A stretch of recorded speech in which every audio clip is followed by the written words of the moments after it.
Have you ever struggled to stay motivated during workouts or hit a plateau in your fitness goals? Let's talk about how AI can change those motivational plateaus that come up when we are trying to get ourselves into the gym. How does generative AI help us stay motivated, and how does it help us break through the plateaus of staying active in the gym? How do I reduce friction? Friction in my ability to work out and get fit. I use generative AI in every aspect of my training. The first part that I did, where was there friction? Where was I losing the motivation? Where was I finding it harder to continue to train?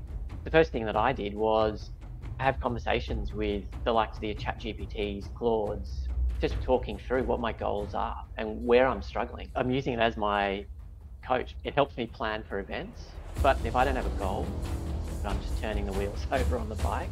ChatGPT and Claude is helping me envision what that goal is, and then helping me work back from that with a plan. How can I do this and still achieve my goal? And that's where the conversation with ChatGPT and Claude, and it actually helps me plan out specifics. Do you think it'll have the same effect on someone who maybe is at a lower fitness level than yourself? The key is that you give it as much context about yourself.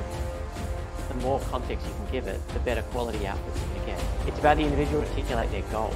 You're now sitting down with your AI agent after every session and having a conversation with your AI agent. Am I correct with that? I've basically got two windows.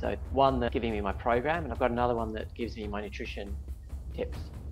My nutrition assistant went right down to writing the online order for all of my nutrition products for me. I gave it what my goals were. I said, I'm an endurance athlete. I want to keep the costs down. I want to maximize discounts. The biggest issue for many humans when they deal with AI is they just will enter in one sentence, but you're sitting down for a period of time to craft your thought, to ask the question before you even ask it. That's the most difficult thing for many people. Gareth. It's ChatGPT, not sentence GPT. Say you work with someone, you work with a brand new person, you want to work with them. You don't say, go and do this thing, and then you walk away. You would have a conversation with them. We've been trained over the last decade to interact with these tools, untrain yourself, to interact in a completely different way, and then you're going to get those better results.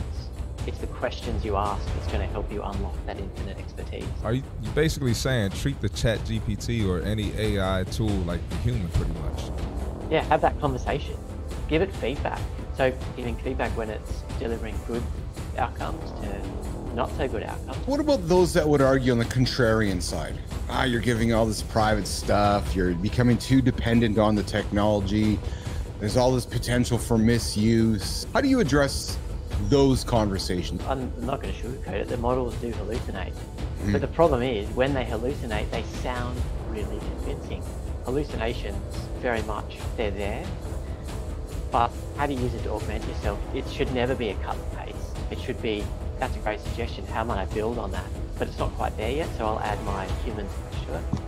What would you give somebody to say, how would you start using AI tools in your personal fitness journey? What would you recommend would be that first step for them to get started? Provide the goal. I want to lose 20 pounds or 10 kilos. How might you help me? What are the prompts I should use to get you to help me achieve that goal? So asking the tool to prompt itself. Be confident that if you start having the conversation, you're going to learn stuff and you're only going to push yourself forward and get better from trying. The best thing is to experiment, get curious, and start by asking the question. Being comfortable speaking to them like you're speaking to your spouse, your partner, your business colleague, is you want to speak very clearly. It's about clear communication. It's about clarity over cleverness. The more clear you speak to your agent, the more clear responses you're going to get back.